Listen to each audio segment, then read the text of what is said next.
नमस्कार दोस्तों, स्वागत है आपका हमारे YouTube चैनल पर। फिर से उपस्थित है एक नई कहानी के साथ। बादशाह अकबर कामकाज के अलावा भी कई चीजों के बारे में बीरबल से बातचीत किया करते थे। ऐसे ही बैठे बैठे एक दिन बादशाह ने बीरबल से पूछा कि इस दुनिया में सबसे बड़ा हथियार तुम्हारे हिसाब से कौन सा होता है। इस बात के जवाब में बीरबल ने कहा कि संसार में आत्मविश्वास से बड़ा हथियार कुछ और नहीं हो सकता है। यह बात अकबर के समझ में नहीं आई, लेकिन फिर भी उन्होंने कुछ नहीं कहा। उनके मन में हुआ कि समय आने पर इस बात की परख की जाएगी। कुछ दिनों बाद राज्य में एक हाथी बेकाबू हो गया। पता करने पर समझ आया कि वो पागल हो गया है। उसे कर्मचारियों ने जंजीरों से जकड़ लिया था। इसकी खबर जैसे ही बादशाह को पहुंची तो उन्होंने सीधे महावत से कहा कि जब भी तुम्हें बीरबल आता दिखे तो हाथी की जंजीरों को खेल देना।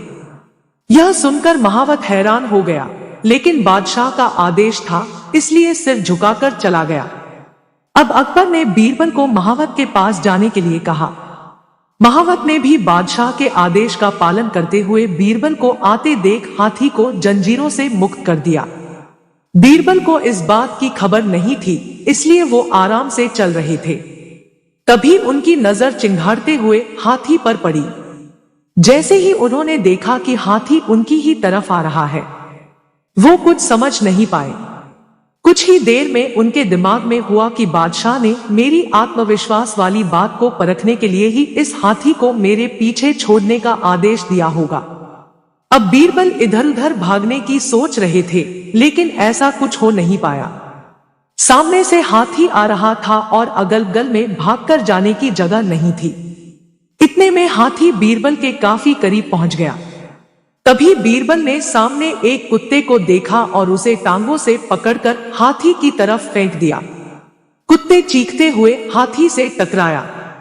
उसकी ऐसी चीखें सुनकर हाथी वापस उल्टी दिशा में भागने लगा। कुछ ही देर में इस बारे में बादशाह अकबर को पता चला। तब जाकर उन्होंने माना कि आत्मविश्वास ही मनुष्य का सबसे बड़ा हथियार है। कहानी से सीख: हर किसी की बात पर यूं ही भरोसा नहीं कर लेना चाहिए। बात की जांच और परख करना जरूरी है। दूसरी सीख यह है कि इंसान समय से पहले उम्मीद न छोड़े तो परेशानी से बाहर निकला जा सकता है।